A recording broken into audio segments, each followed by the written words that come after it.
On to some other news now. European leaders are condemning the president of Belarus after he ordered a fighter jet to force down a commercial plane this weekend. The plane was carrying about 170 passengers and heading from Greece to Lithuania. In a statement, Ryanair said that the crew was notified of a potential security threat on board. That turned out to be false and is calling it an act of aviation piracy. One of the passengers was a prominent critic of Belarus, authoritarian leader Alexander Lukashenko. When the aircraft landed, the 26-year-old exiled opposition figure was arrested. Charlie D'Agata is following the story from London. Charlie, this story is just, there's so many questions. So what can you tell us so far? What's the latest? Well, Anne-Marie, the latest is now there are growing concerns of Russian involvement. It's after the CEO of that airline, Ryanair, said he believed that Russian agents were actually on that plane. A British official said this morning, if this is not an act of war, it is certainly a warlike act. Here's the Ryanair passenger plane on the tarmac in the Belarus capital of Minsk. Luggage pulled off the plane and inspected by sniffer dogs for what authorities called a bomb threat. But the real target of the search appeared to be opposition activist Roman Protasevich, who was detained upon landing. Before his arrest, a fellow passenger said Protasevich knew he was in danger. Super scared. I looked at him directly into his eyes, and it was very sad.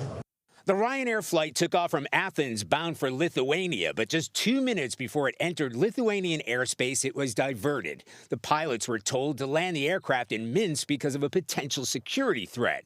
According to the flight tracking, it appears the plane was actually closer to its final destination in Vilnius when it changed course. Belarus state media reported that President Alexander Lukashenko himself ordered a MiG-29 fighter jet to escort the aircraft down. The Lithuanian prime minister called for an uncompromising international response. It is an unprecedented attack against an international community. A civilian plane and its passengers have been hijacked by military force. Protasevich has been in exile after helping to organize demonstrations against Lukashenko, who has ruled Belarus with an iron fist for 27 years and is widely believed to have rigged the last election, which triggered widespread protests last summer. In the brutal crackdown that followed, tens of thousands were arrested and many demonstrators were badly beaten. Lukashenko has a powerful patron in Russian President Vladimir Putin.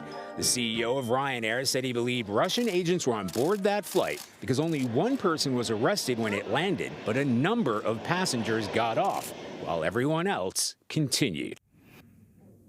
EU ministers will be meeting in Brussels today to consider new sanctions against Belarus. Secretary of State Antony Blinken called the incident shocking and accused Belarus of endangering the lives of those aboard the aircraft, including some Americans.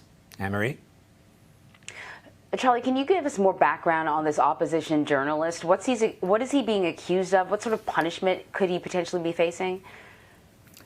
Yes, well, his name is Roman Protasevich. He is an activist, he's a blogger, and he has been a thorn in the side of Lukashenko since before the election. So he was campaigning against, in terms of the opposition against Lukashenko to begin with. And then after what was considered by many to be a rigged election back in August, he is also accused of organizing these widespread protests and demonstrations. In light of that, he has sought and gained political asylum in Poland, and he was essentially living in exile, but clearly wanted by certainly Lukashenko and his government. And now that he has been detained, he faces potentially 15 years in prison. But of course, as some of his friends who were in the opposition party said, that's just the least of it. The kind of treatment he's going to be receiving in jail is going to be difficult for him and his girlfriend, who is also detained. So, yes, the 15 years in prison is just the start of his problems. Wow.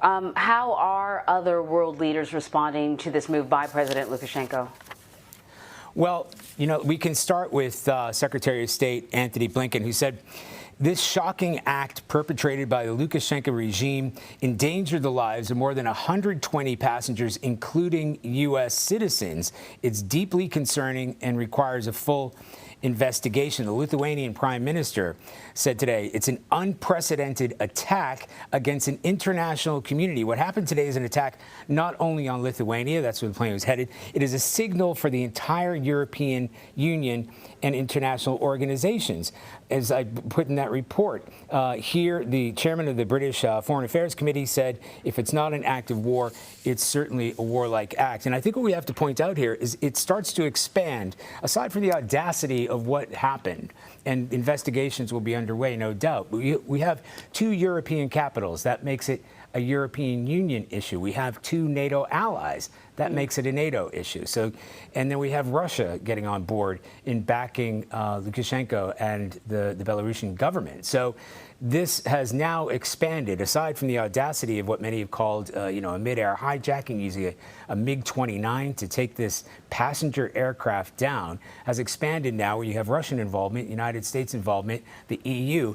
And what may be important is what we expect to see, or even what can be done against Belarus in terms of what the EU can do or what NATO can do. One of the things they're considering is to stop flights in and out of Belarus.